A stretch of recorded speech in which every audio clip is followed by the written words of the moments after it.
है क्योंकि पाकिस्तान की तरफ से ड्रोन और मिसाइल अटैक की कोशिश की गई, फलौदी एयरबेस पर भी ड्रोन अटैक करने की कोशिश की गई। तो किस तरह से अरेंजमेंट है, किस तरह क्या कहेंगे आप इस बार?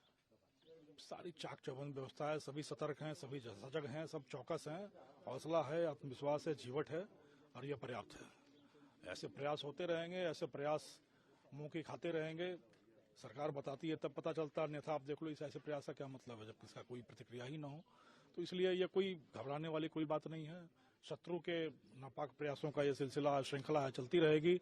वो हमारे हौसले के सामने, हमारी शक्ति के सामने, हमारी सामरिक शक्ति के सामने, हमारी मानसिक शक्ति के सामने हमेशा मुंह की खानी पड़ेगी। सर, अगर बॉर्डर एरिया की बात है, काफी बड़ा एरिया आपका, तो किस तरह से अरेंजमेंट आप लोगों की तरफ से किए गए हैं? अभी सीमा पर तो सीमा की सुरक्षा का काम सीमा सुरक्षा बल देखती है। जब इस तरह के युद्ध की स्थिति हो या कोई वायु आक्रमण वाली परिस्थिति हो तो सेना सक्रिय हो जाती है। पुलिस के तौर पे हमारा काम 3 तरीके का है। हम लोग सुरक्षा, सहयोग और सम्मान का काम करते हैं। सुरक्षा का मतलब जो सामरिक दृष्टि से महत्वपूर्ण प्रतिष्ठान है उनको सुरक्षित रखना, और जो सीमावर्ती क्षेत्र में रहने वाले लोग हैं उनकी सुरक्षा के लिए क्या एहतियातन कदम उठाने हैं, क्या व्यवस्था की जानी है वो करना।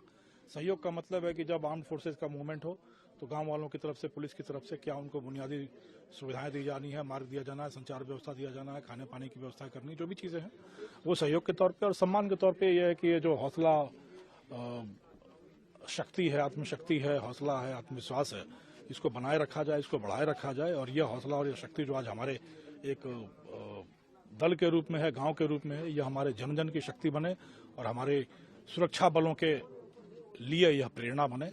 यह प्रयास सम्मान के रूप में चल रहा है। तो यह 3 प्रयास कर रहे हैं हम लोग। सर, कई तरह के इनपुट भी आप लोगों को मिले होंगे, जैसे तनौट माता का मंदिर पे काफी सेंसिटिव है। कई इनपुट्स तो क्या है कि कुछ अफवाहें होती हैं, कुछ प्रयास होता है, कुछ अभ्यास होता है। तो इस तौर पे हम लोग हर एक अपने सामरिक दृष्टि से महत्वपूर्ण प्रतिष्ठान या आर्थिक दृष्टि से महत्वपूर्ण प्रतिष्ठान या हमारे लिए जो सिंबॉलिक वैल्यू रखने वाली चीजें हैं, उन सब की सुरक्षा के लिए जो किया जाना है, सैन्य बल, केंद्रीय पुलिस बल, पुलिस, खुफिया एजेंसियां सब मिलकर हम लोग कर रहे हैं। वो बहुत ज्यादा विस्तार में बताने की आवश्यकता नहीं होती, बट उसमें हम लोग निश्चिंत हैं कि हम लोगों ने अपनी सारी व्यवस्थाएं कर रखी हैं और वो समन्वय के आधार पर अच्छा काम चल रहा है। सर, अलग अलग गांव में जाके आपने विजिट किया, लोगों से बातचीत की, तो किस तरह की बातचीत, क्या समझाया आपने? हम तो करीब हमारी 700 किलोमीटर के आसपास की सीमा लगती है जोधपुर रेंज की। मैं करीब 650 तक तो अभी तय कर चुका हूँ।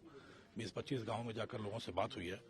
लोगों का जो हौसला है, जो मैं बार बार वही बात कर रहा हूँ कि जो हौसला है, जो आत्मविश्वास है, जो जीवट है, जो जोश है, ये अप्रतिम है, अतुलनीय है।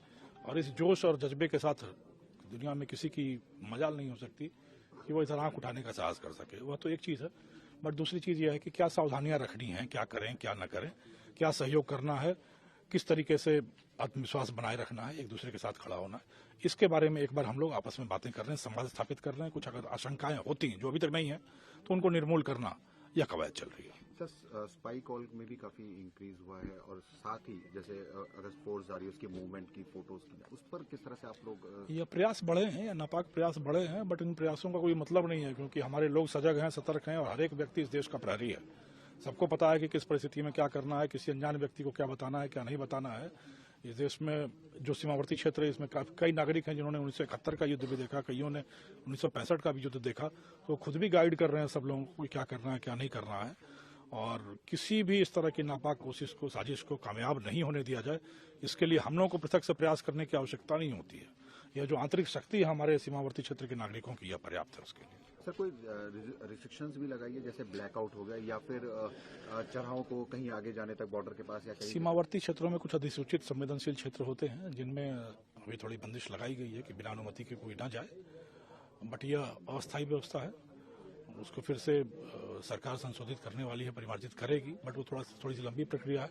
बट फिलहाल यह है कि संवेदनशील अधिसूचित क्षेत्रों में लोगों की गतिविधियों पर थोड़ी रोक लगाई गई, अंकुश लगाई गई। ब्लैकआउट अभ्यास के रूप में चल रहा है, कोई समय उमय नहीं है। सबको यही कहा गया है कि आप लोग गांवों में खासकर कि शाम में सूर्यास्त के बाद जब अंधेरा हो तो बाहर की बत्तियां, अंदर की बत्तियां बंद कर दीजिए, पर्दा लगा लीजिए और अंदर में अपनी सारी गतिविधियां जारी रखिए।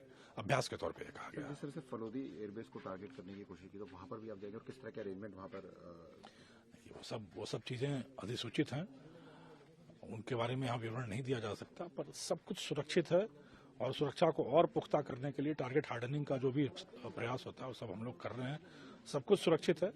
आज मैं जाऊंगा वहां उनके साथ बैठकर हम लोग और चर्चा करेंगे इन चीज़ों पे। बट सुरक्षा पर कोई खतरे जैसी कहीं कोई बात है, कहीं कोई आंच नहीं आने दी जाएगी।